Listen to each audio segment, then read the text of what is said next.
This is Cheryl Morgan in Epinal with Bruce Holland Rogers, who I believe is a veteran of this convention. This is your second time here, Bruce. This is the second time I've been here, and I love it. I eat better in Epinal than I do anywhere else. Oh yes, I noticed that. The food in France is exceptionally good, but I'm sure this place has many other attractions as well.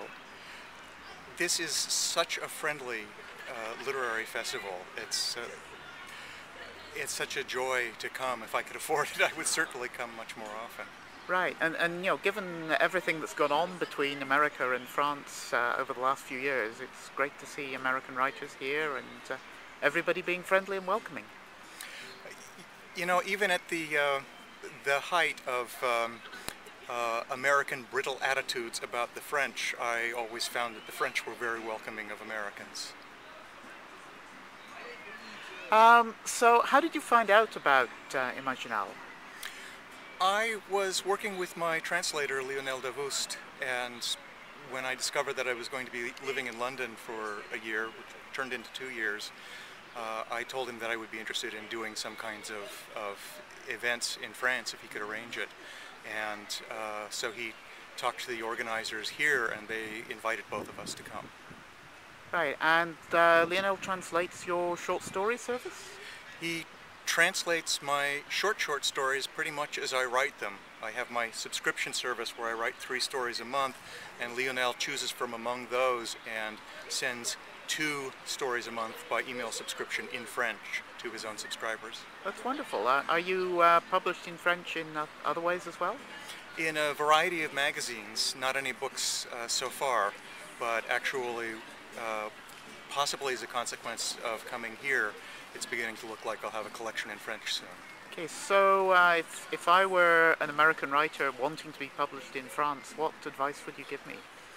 I would certainly encourage you to come to any of the literary festivals here in France. There's one in Nantes that's very good, but this one is so small and intimate that I would recommend coming to Imaginales and just getting to know the organizers, getting to know the publishers here. There's a lot of science fiction and fantasy publishing that goes on in small presses, and getting that intimate knowledge of the marketplace here I think is helpful. Yeah, I found this place a bit like World Fantasy, that there is a lot of networking that goes on, a lot of small press activities. There's a very high concentration of professionals at this conference. Even though it's designed to be a fan conference, there are a lot of editors and writers here, and artists.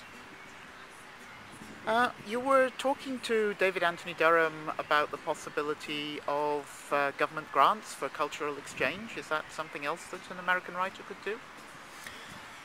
Yes, it's something you have to be a little bit creative about, but when I was in London I wrote to a number of US embassies in Europe,